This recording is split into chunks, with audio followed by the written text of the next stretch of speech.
Welcome back to Tea Time with Christian. We have a very special treat for you lovelies today. Take it away, Christian. Thanks, Percy. Today we have a special guest. We have the beautiful Japanese animator, Hayao Miyazaki. Yes! He's here at the studio, y'all, yes! Thanks for inviting me here, Christian. You have a very lovely setup here. Oh, stop. Anyways, enough about me. Let's discuss why you're here. Ready whenever you are. So besides being an animator, you're a screenwriter and a filmmaker as well, right? Yes, I am. And how long does that process take? Well, it depends on how the animation is drawn and the amount of things and detail you want in your film. So, Studio Ghibli is done in traditional technique, meaning that everything you see in my movies is hand-drawn before coming together to create movement.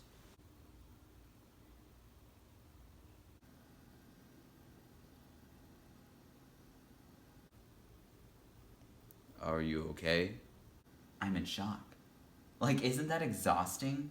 Extremely. And repetitive. But I'll tell you this. Drawing before movement is better. It's more detailed and you can really feel the artist's passion. That's amazing. Okay, so next question. How are you able to hook people with your animations? Sound. Excuse me? Sounds. I use sounds to help create my stories.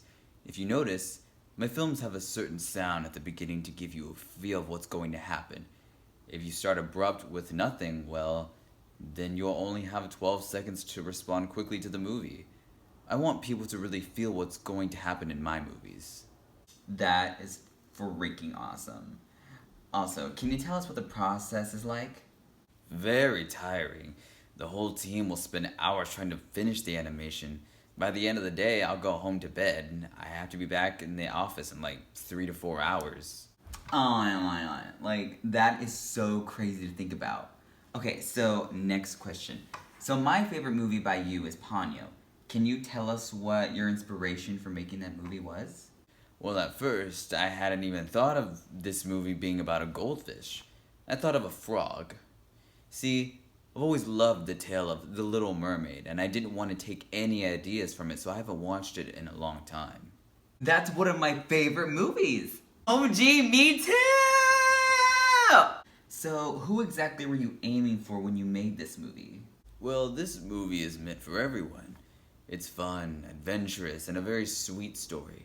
Honestly, I really want kids to learn from this. And why is that?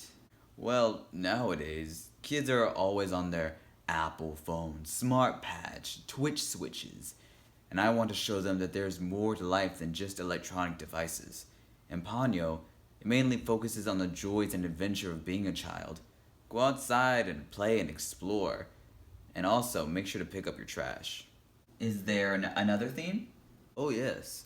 Basically, the sea plays another part of the story.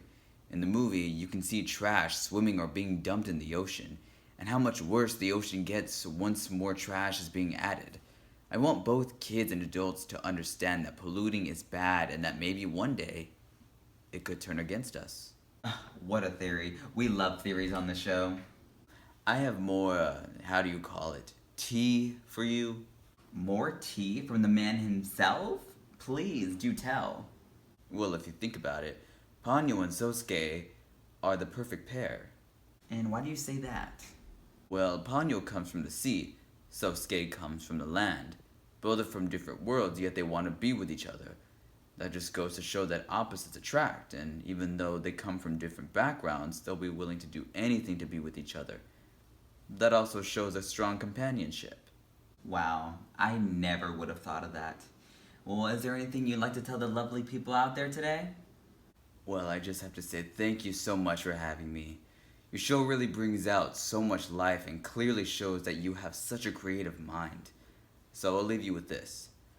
Reality is for people who lack imagination.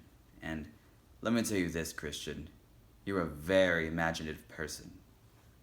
Aw, thank you, Mr. Miyazaki. I think the same of you as well. Well, that's all the tea we have for today. Tune in next week to find out why Kanye West is canceled. Bye!